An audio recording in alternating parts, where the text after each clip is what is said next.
paano ka nagsimula bilang Viva Max Star? Nagsimula po kasi ko nun sa nag-extra po ako dati sa GMA.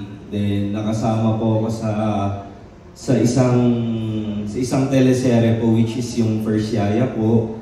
Then yung mga prod po kasi doon natuwa po sa akin. Sinama po nila ako sa isang serye po ulit ng GMA.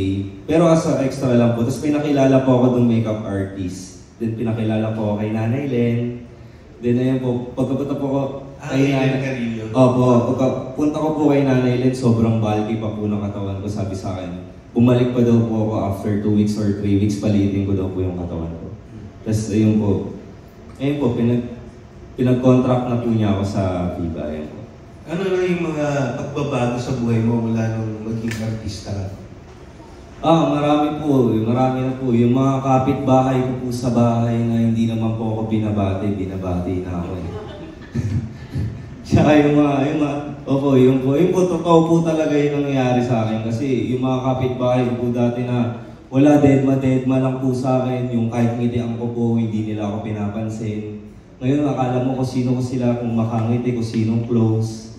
Hindi mo naman sinabing daho kayo sa akin. Hindi naman po.